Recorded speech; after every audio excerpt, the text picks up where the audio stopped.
1945년 6월 1일 Beyond the point of reason, their country will suffer the same destruction as Germany. Our blows will destroy their whole modern industrial plant and organization, which they have built up during the past century. 제2차 세계대전의 주축국 일본을 향한 미국의 대통령 해리 트루먼의 경고. 그리고 2달 후 The little boy is released at 08:15.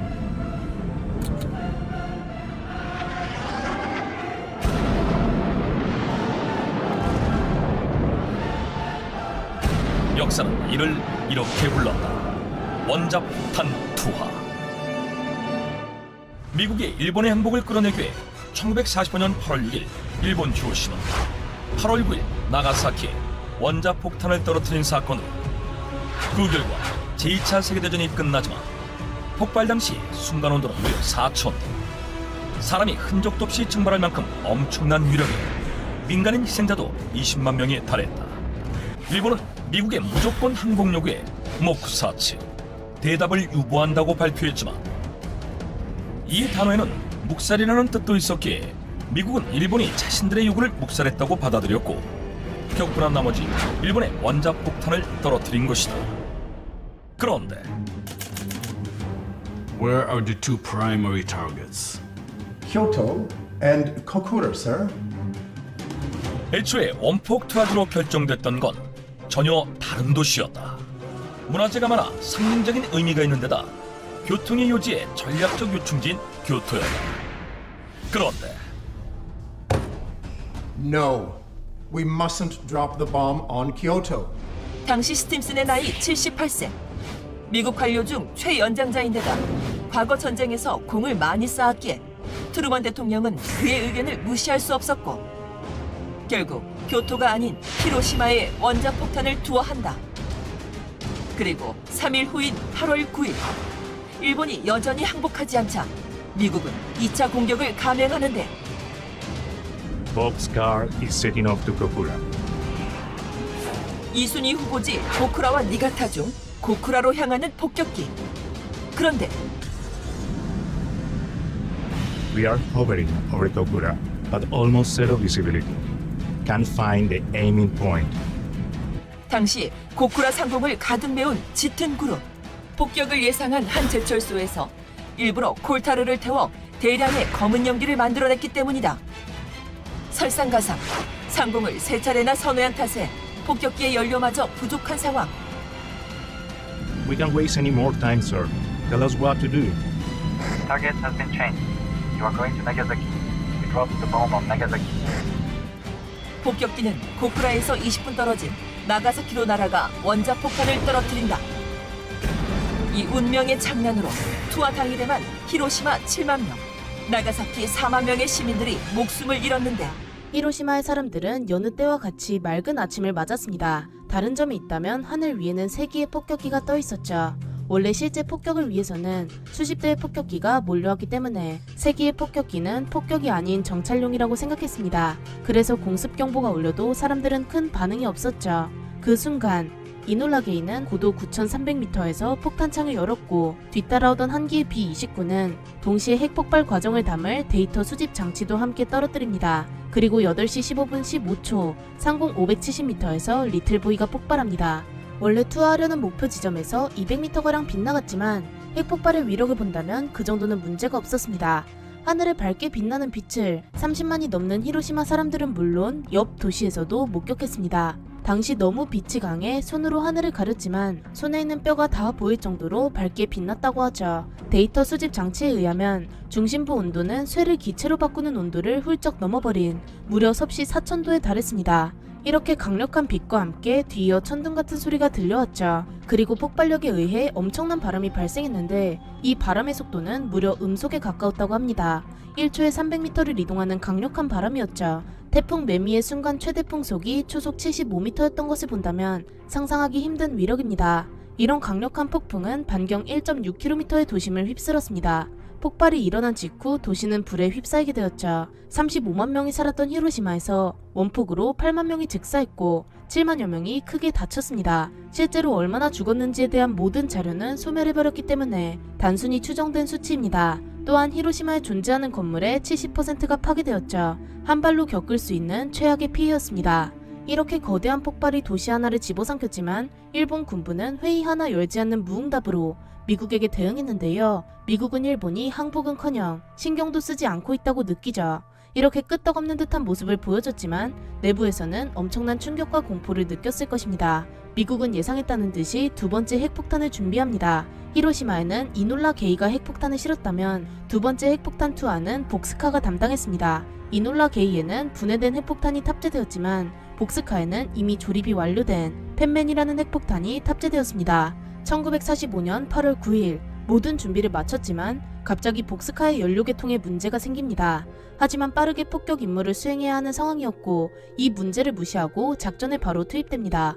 히로시마 다음 목적지는 바로 고쿠라, 예비 목적지는 나가사키였습니다. 기상 관측기가 출발한 지 1시간 뒤 복스카가 2기의 폭격기와 함께 이륙합니다. 일본은 B-29 몇 기가 지난번 히로시마 때처럼 일본 본토로 접근하는 것을 눈치채고 상부에 보고했지만 상부는 이 사실을 바로 확인하지 못했고 아무런 대응을 하지 못한 채 일본에 들어오는 것을 허락합니다. 그런데 관측기가 고쿠라 하늘이 매우 흐리다고 전했는데요. 히로시마처럼 다시 날이 맑아질 수도 있었고 방향을 바꾸지 않고 고쿠라에 도착하게 됩니다. 하지만 50분을 기다려도 고쿠라의 날씨는 나아지지 않았고 연료계통에 문제가 있던 복스카는 어쩔 수 없이 나가사키로 목적지를 변경하게 됩니다.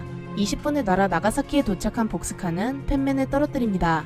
8월 9일 11시 2분 나가사키의 시계는 멈췄습니다. 원래 타격 지점에 비해 3km나 벗어난 곳이었지만 워낙 강력한 폭발에 나가사키 전체가 휘청거렸습니다.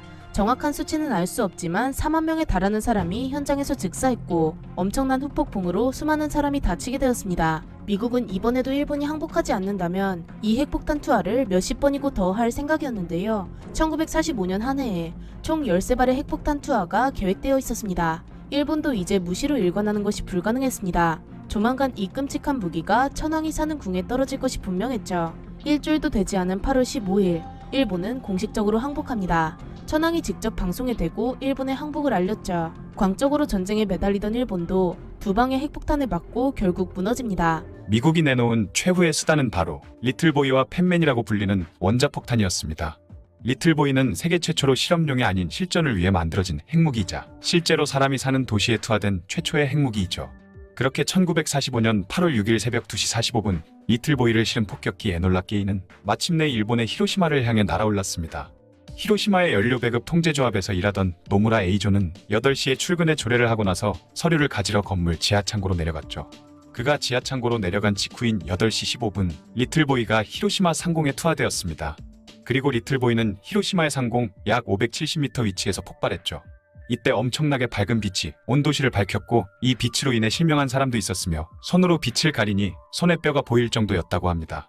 리틀보이가 터진 곳의 온도는 약 4000도에 달했는데 태양의 표면 온도가 약 6000도라고 하니 그야말로 굉장히 뜨거운 열이 히로시마의 모든 걸 증발시켜버렸죠. 그리고 강력한 열선이 발산되면서 물체가 타들어간 검은 흔적이 남았는데 이를 원폭 그림자라고 불렀습니다. 가장 유명한 원폭 그림자 중 하나는 어떤 사람이 은행 계단에 앉아 은행이 열리기를 기다리고 있던 흔적이죠. 그렇게 노무라의 동료들 36명은 모두 목숨을 잃고 말았고 지하창고에 들어가 운 좋게 살아남은 노무라는 원폭 생존자 중 폭심지에서 가장 가까운 곳에 있던 사람이 되었습니다. 그리고 빛과 열 외에도 엄청난 충격파가 반경 2km 내 모든 곳에 가해졌는데요. 대부분의 사람들이 세상을 떠나거나 중상을 입었고 모든 건물들이 무너졌습니다. 단 한 발의 폭탄이 히로시마를 완벽에 가깝게 파괴해버렸죠. 또한 폭발로 인해 뜨거워진 대기가 무시무시한 속도로 상승했고 이 때문에 아랫부분은 잠깐 동안 진공 상태가 되었습니다. 그 진공의 자리를 메우기 위해 찬 공기들이 급속히 빨려 들어가면서 여기저기 발생한 화재의 불을 끌어당겼고 무지막지한 화염 폭풍이 히로시마를 뒤덮어버렸죠. 그리고 깨진 유리 파편들이 폭풍으로 날아와 사람들의 몸에 박혀버려 사람들은 피를 흘리며 괴로워했으며 살가죽에 멍이 들어 온몸이 시퍼렇게 변하고 말았고 엄청난 고열로 인해 살이 녹아내린 사람들이 있는가 하면 입고 있던 옷마저 녹아 녹은 피부에 그대로 붙어버리는 경우도 있었다고 합니다. 거기다가 높은 열로 인해 기온이 치솟자 대기가 지극히 건조해졌고 이에 사방에서는 생존자들의 절규소리와 비명소리 그리고 물을 찾는 사람들의 신음소리가 어우러져 지옥 그 자체가 펼쳐졌습니다. 또한 엄청난 연기와 재가 하늘을 뒤덮어 온 사방이 밤처럼 어두워졌죠. 그렇게 리틀보이가 터진 지 약 30분이 지났을 무렵 하늘에서는 검은 비가 내리기 시작했습니다. 이는 생명체에게 치명적인 방사능 비였지만 사람들은 너무 건조해진 대기 탓에 목마름이 극에 달해 있었고 절대 먹어선 안 되는 이 검은 비를 입을 벌려 받아 먹고 있었죠. 리틀보이가 터진 지 몇 시간이 지난 후에 살아남은 사람들에게는 방사능에 노출된 증상이 서서히 드러나기 시작했습니다. 머리카락이 빠지거나 코와 입에서는 피가 나고 있었죠. 그리고 입에서는 쇠맛이 났고 토할 것 같이 엄청나게 메스꺼움도 느꼈습니다. 심한 사람은 백혈병의 증상이 나타나는 사람도 있었죠. 하지만 이미 폭발로 인해 히로시마에 있던 의사와 간호사들 90%는 사라져버렸기 때문에 생존자들도 제대로 된 치료를 받지 못한 채 신음하고만 있었습니다. 그러나 이런 히로시마의 상황은 일본 내에서 아무도 모르고 있었는데요. 이미 라디오나 군대의 통신수단은 모두 두절된 상태였고 군대에서만 어렴풋이 히로시마가 공격을 당한 것 같다 정도로만 알고 있었죠. 근처에 있던 군부대에서는 히로시마에 무슨 일이 벌어졌는지 알아보기 위해 얼른 비행기를 그곳으로 보냈습니다. 근처에 도착한 비행기는 무언가 큰일이 벌어졌다는 걸 알 수 있었죠. 하늘에는 까만 연기 구름이 히로시마를 뒤덮고 있었고 어렴풋이 보이는 도시는 전체가 불타고 있었던 것입니다. 지상은 더욱더 참혹한 지옥이 펼쳐지고 있었는데요. 8월의 무더위 때문에 순식간에 시신들이 부패하자 이는 히로시마 전체에 엄청난 파리와 구더기를 들끓게 했죠. 또한 가족을 찾으러 온 사람들이나 이곳을 정리하러 온 일본 군인들 역시 방사능에 노출되어 머리털이 빠지거나 메스꺼움을 느꼈고 심한 설사와 피를 토하는 등 건강했던 그들마저 죽음으로 몰아가게 되었습니다. 폭격기에 타고 있던 밥 캐런의 증언에 따르면 히로시마에서 무려 667km나 떨어진 지점에서도 버섯구름이 보였다고 하는데요. 667km면 히로시마에서 대략 인천까지의 거리인데 그곳에서도 리틀보이가 만든 버섯구름을 볼 수 있었다는 것입니다. 원자폭탄의 위력이 얼마나 무시무시한 것인 걸 알 수 있는 대목인 것 같네요.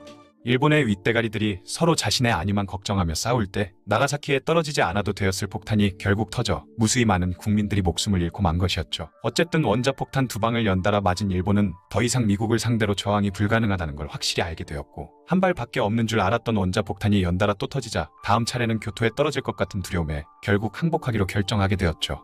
그렇게 히로히토 일본 천황은 8월 14일 밤늦게 연설을 녹음했고 다음 날인 8월 15일 정오에 방송을 하면서 아무 조건 없이 그냥 항복하고 말았습니다. 이 두 폭탄으로 인해 총 25만에서 30만여 명 이상이 사망했다고 전해지고 있죠. 또한 장기간 방사능에 노출된 사람들은 여전히 고통받고 있다고 합니다. 여담으로 리틀보이는 모든 핵무기의 위력을 판단하는 기준이 되었다고 하죠. 태평양 전쟁은 이 두 방의 원폭으로 끝나게 되었지만 여태껏 보지 못한 원자폭탄의 위력에 훗날 있을지도 모르는 핵전쟁에 대한 공포가 전 세계로 확산되었고 이는 인류 멸망에 대한 위기감으로 변화되었습니다. 전쟁도 일어나선 안 될 끔찍한 일이지만 핵전쟁이 벌어지면 정말 인류가 멸망할 수도 있을 것 같네요.